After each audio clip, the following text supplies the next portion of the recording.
Hi, my name is Abhinav Singhal. I'm the Chief Strategy Officer for ThyssenKrupp for Asia Pacific. I also lead our additive manufacturing business for Asia Pacific region, and I'm very happy to join you today for Inside 3D Printing Seoul Conference and share our perspective on application of additive manufacturing in industrial sectors. So let me start with giving you a brief overview of the market, and then we will go into specific case studies which we have worked on at ThyssenKrupp. Now, if you look at 3D printing or additive manufacturing, it has come a long way in the last 30 years. On an average, we have seen 25% of growth rate year on year. In the last 7 years, it has grown by 4x. And right now, you're looking at a $14 billion market, at least 1920. We expect this year there'll be a slight drop in the demand, mainly because of the pandemic. The demand in aerospace and automotive has declined, but at the same time, 3D printing has really pulled traction in healthcare, medical, and has contributed a lot in coming up with solutions during the pandemic. So next year, the trajectory is expected to even accelerate. When you look at the regional split, Asia accounts for roughly 30% of the global AM market. And within Asia, China is the biggest and the most dominant market, followed by Japan and South Korea. To put these numbers in perspective, a $14 billion 3D printing market is roughly 5 times blockchain today. So the main takeaway is additive manufacturing has come a long way, if you think about it, since its development 30 years back. But when you look at the opportunity available out there, when you look at the global manufacturing value add, you're looking at a $13.7 trillion of opportunity. And today AM accounts for less than 0.1% of that market size. And that's, if you look at the use cases, that's because most of the 3D printing activity in the past has happened on prototyping, followed by tooling, fabrication, and now we are seeing in the last few years the real resurgence in industrial production and spare part development. From a sector perspective, 4 sectors have accounted for around 65% of additive manufacturing spend. So you have aerospace and aviation, which have benefited from lightweighting because there is a clear impact on using 3D printing to lightweight the parts and having improved fuel efficiency in aerospace. Then you have the medical and dental sector where 3D printing has benefited from customization. In fact, more than 99% of the hearing aids manufactured today are done by 3D printing. And then you have the automotive and industrial tooling sector, which have again benefited from substituting low volume production, working on complex shapes, and also providing a ability to make parts on demand. So while 3D printing has really grown a lot in the last 30 years, still we see penetration focused in only 3-4 sectors. And we believe at ThyssenKrupp there is a tremendous opportunity for 3D printing in other industrial sectors as well, whether it is marine, cement, mining, chemicals, or any other industrial application. Because the fundamental advantage from printing on demand, from having lightweighting options, reducing the number of sub-assemblies, working on complex shapes, that holds true for any of these sectors equally as well. In fact, when I look at the current pandemic, we believe that this year, the adoption of 3D printing will even get accelerated, and there'll be more and more applications which have been created going forward. And why is that? If you think about it, one of the biggest takeaway from the current pandemic for most of the executives has been, how can I make my supply chain more resilient? And what do you mean by that? To make a resilient supply chain, you need to have dual or multi-sourcing options so that you don't have a single source dependency. And when you look at 3D printing, it actually reduces the number of subcomponents and it lowers hence the number of sub-suppliers you need to work and also the cost associated with it. The second motivation is how do you increase the inventory of critical parts so that there are no production losses. Again, additive manufacturing provides an ability to maintain digital warehouse for spare parts, critical parts, and this can help you eliminate the inventory holding cost. The third motivation is how do I nearshore and increase my supplier base to minimize any supply chain disruptions. Additive manufacturing provides the ability to fabricate or produce these parts on demand within hours as typical turnaround time or weeks at best. So if you are looking for a critical part and you have a digitized inventory, you can actually 3D print that part on demand rather than worrying about your supply chain disruption. The fourth motivation for resilience is regionalizing supply chains, bringing them closer to demand centers. Again, 3D printing provides an opportunity to reduce the import dependence and have distributed production lines closer to the consumption point. So this would mean, for example, in maritime context, having 3D printers either implanted at ports or on vessels and having the ability to print on demand whenever you require them. And finally, you need to bring more agility and flexibility in the supply chains so that if there is a sudden drop in demand or supply, you can adjust to it. And additive manufacturing can work as a contingent production capacity with economics which are favorable for even batch sizes of one. And you can ramp up or ramp down your different part categories because you need just one central production capacity and you can utilize it depending on the part you want to print or fabricate. So if you look at some of the top of mind challenges which executives are facing today in terms of supply chain resilience, 3D printing is a very applicable solution to bring that resilience in supply chain, and hence we believe that the current pandemic is really accelerating the adoption and we will see even more applications of additive manufacturing going forward. Maybe two more comments on this.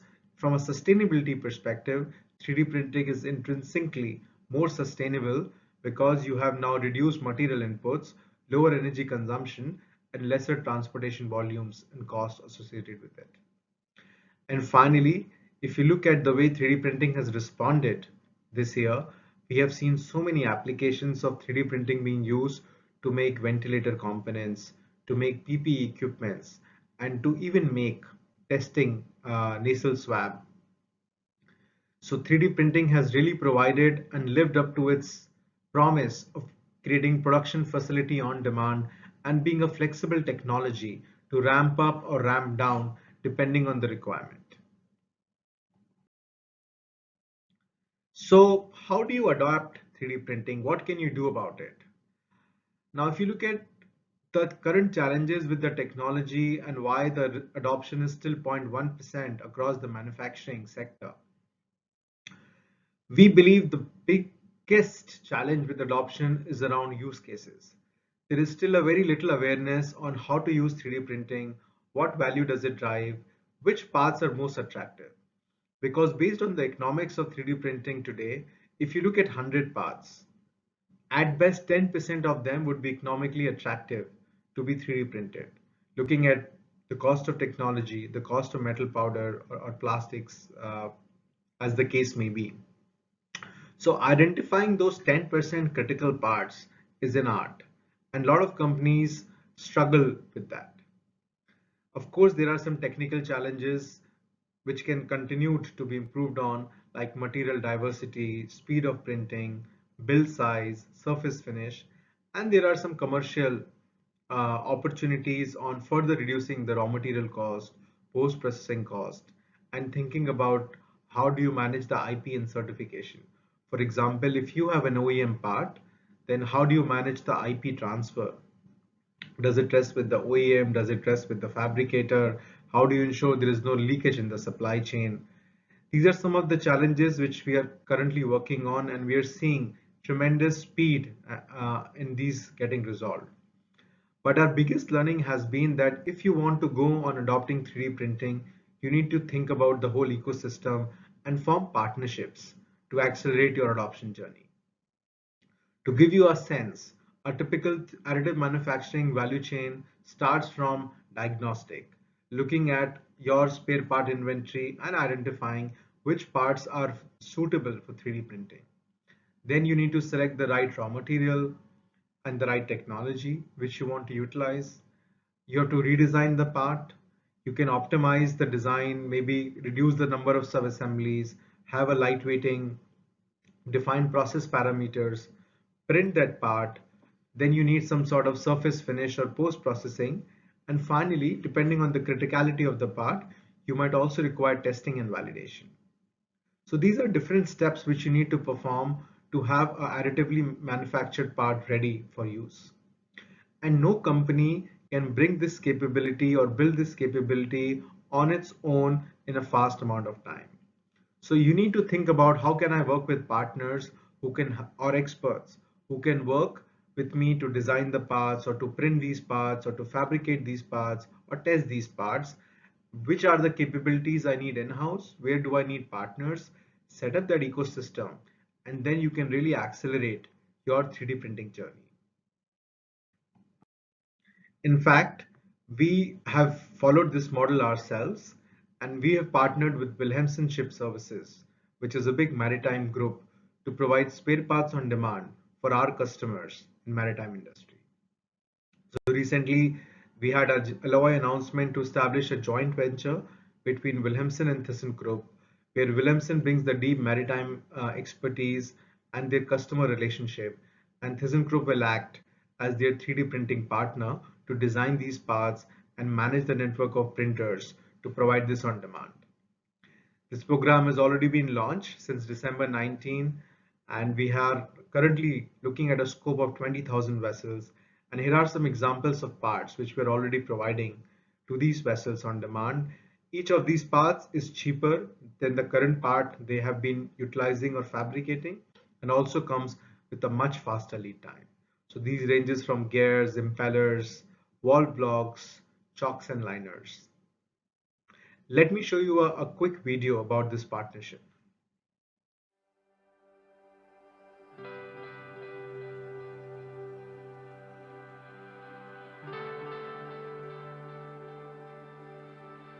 It's a milestone for the shipping industry. It's changing the way parts are ordered, made, and delivered for everyone in the field, for the better.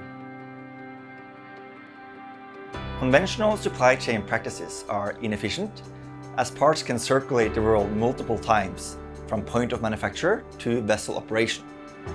In addition, as the vessel age increases, the issue of parts being difficult to source becomes more prevalent. And additive manufacturing changes this equation to a decentralized manufacturing model, with parts being fabricated on demand close to the point of need. At Thoma Group, we have experienced the benefits of on-demand additive manufacturing, an alternative solution offering an easier, faster, economic and more environmental friendly alternative to the conventional marine supply chain. Besides looking at the technology as a means for manufacturing items that are not readily available from regular sources, through our partnership with Wilhelmsen, we are actively exploring the option of using this solution for establishing a structured supply chain for certain consumables and spare parts. This upcoming joint venture is a significant development that will benefit Singapore's maritime industry and additive manufacturing ecosystem. It will allow for on-demand manufacturing of marine parts for vessels, resulting in efficiency gains and cost savings. This is especially important when we see supply chain being disrupted. With such innovative developments, Singapore will continue to be a choice port of call for ships requiring a comprehensive suite of maritime services. We signed the MOU with Wilhelmsen last December, and despite the disruptions from the COVID-19 pandemic, progress has been rapid. With the signing of the letter of intent, we have fully embarked on the process of joint venture formation. ThyssenKrupp has over 200 years of engineering and material expertise. In this initiative, ThyssenKrupp is also a forerunner in establishing the world's first class-approved additive manufacturing facility for maritime parts. Utilizing Wilhelmsen's long-standing maritime service and supply know-how for over 150 years, alongside ThyssenKrupp's deep expertise in additive manufacturing, will be an important stepping stone for the 3D printing venture. Our customers will have access to a virtual warehouse and order or customize parts that fully meet ISO or ASTM quality standards, and have these parts made on demand and delivered directly to their vessels. And we're certain that this initiative will position both Wilhelmsen and ThyssenKrupp as leaders in AM fulfillment for the maritime sector. And the best part has been the response. The response from our customers has been fantastic.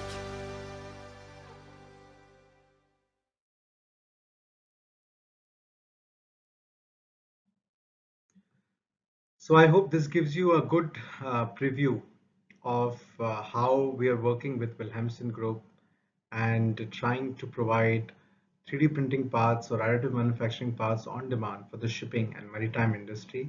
In case you're interested to find out more, feel free to reach out to us. Now, before I move on to the second section around some case studies on industrial applications of 3D printing, let me summarize the main messages from the market. I think the first message is 3D printing as a technology has come a long way. It has been growing north of 25% year on year over the last 30 years. And it is now really ready for industrialization and for manufacturing, batch sizes, and applications in industrial sectors. The second message is most of the adoption today is focused in 3-4 sectors, and there is a lot of opportunity in other sectors as well. And we believe that the current pandemic will accelerate this adoption. The third message being, when you think about supply chains resilience and going forward as you plan your spare part inventory and your supply chains, additive manufacturing will be a very important technology to consider, to keep in mind, and to enable to get the right level of resilience and flexibility you need for your supply chains. And lastly, as you think about adopting 3D printing in your business, in your industries and sectors, think about what are the capabilities you want to build in-house and where all you can partner, because ultimately that will really help you accelerate the adoption of this technology. So with that, let me now share with you 3 case examples on how we have benefited by using 3D printing in industrial sectors and what's the commercial and technical improvement from 3D printing. So the first case example comes from maritime industry. This is a hydraulic valve block. You can see on the bottom left of the page in red, that is the original shape of the valve block. And we have changed and redesigned it using additive manufacturing, as you can see, starting from identifying what are the excess parts or areas which we need to optimize, then doing subsequent CAD processing, validating using finite element method and ANSYS, and then coming up on the top right, a completely redesigned part which offers much better flowability, much lesser flow losses, much lower material permeability, a more compact design, and most of all, very reduced turnaround times to the range of 40 to 50%, and ability to customize this shape because this is required in different shapes and sizes. And now when we have a 3D design of this part, we can easily scale up or scale down depending on the requirement in that vessel. This also withstands high pressure because it is a submarine part, and it can also be used in cranes for a different application. So this is a very proprietary design. It's certified by DNVGL. In fact, we have in Germany the world's first 3D printing additive manufacturing certified facility by DNVGL for maritime and industrial applications, and this part was fabricated there. But you can clearly see a 80% reduction in weight, a much more efficient design, and reduced turnaround time and cost using additive manufacturing in this case. The second example I have for you comes from industrial plants. So in this case, it is a burner mouthpiece assembly used in cement plants in furnaces.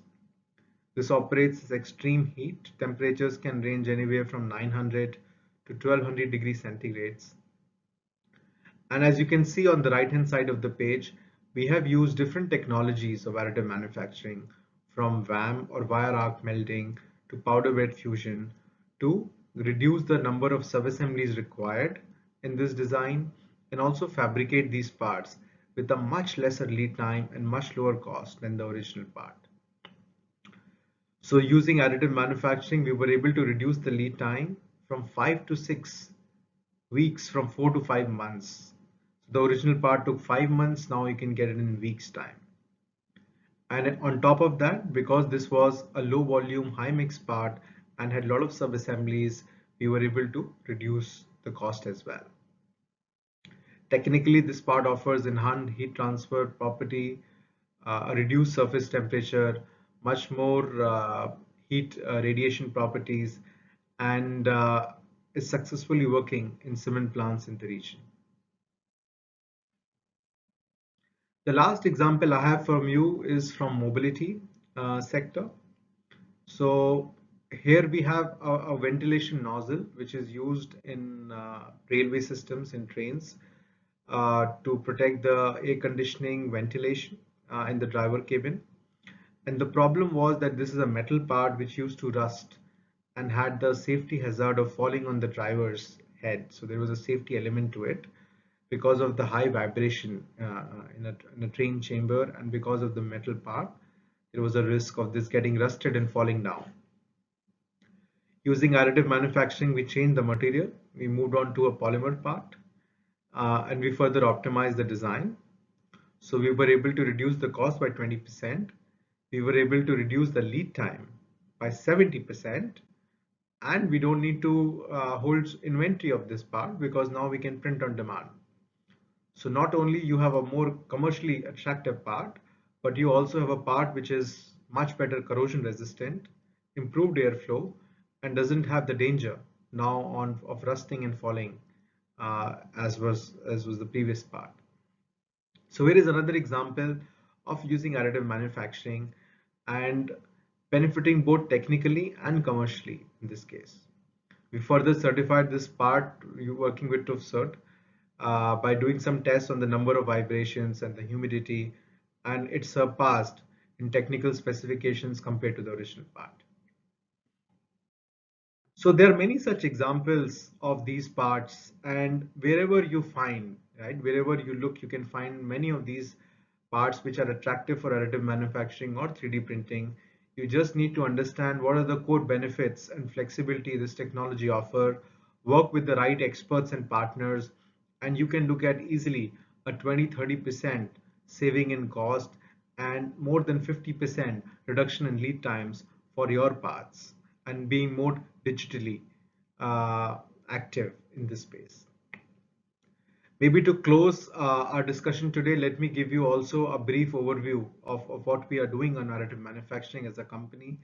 So ThyssenKrupp is a diversified industrial group. We have over 200 years of engineering expertise across a range of sectors, including cement, mining, chemical, steel, materials, and maritime industry. We have end-to-end additive manufacturing capabilities, right from design, diagnostic, printing, post-processing, and we can be a partner in that journey. We have been working on this technology for now more than 7-8 years, and we have completed over 250 AM projects using 3D printing successfully, internally and also with our partners, with our customers. We bring deep process expertise for you, and we have proprietary tools and processes and a DNVGL certified facility. As you can see on the right hand side, it is world's first approval of manufacturer certificate by DNVGL for industrial and maritime components, and especially for high pressure vessels. And finally, we have a local presence. We have a center of competence in Germany and Singapore, and a partner network all across Asia Pacific to support your needs. So we'll be very happy to be a partner in your additive manufacturing journey. This is our last slide. It gives you a preview of the services we offer.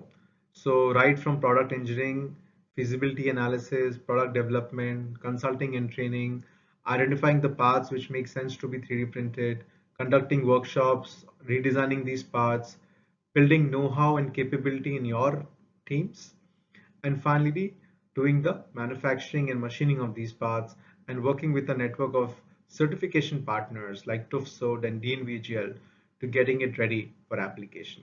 We have the whole suite of these solutions and services, and we'll be more than happy to accelerate your additive manufacturing. So maybe the last comment to summarize my discussion today is additive manufacturing offers a lot of potential and opportunity, especially now in the light of the COVID crisis, to make your supply chain more resilient. You just need to understand the boundary conditions and the opportunities this technology brings, work with the right set of partners, and you can create a lot of improvements in your P&L, in your cost savings, in your lead times by utilizing 3D printing. I shared some examples with you today, but these are just scratching the surface. We have many, many more of these case studies, and I'll be more than happy to share with you. Please reach out to us. We also have a white paper which we published last year on the opportunities 3D printing brings for Southeast Asia region, and I have the link here included for you. So with that, thank you so much for being a great audience, for listening to me today, and we'll be more than happy to answer any questions you might have and help you make the maximum use from this technology. Thank you.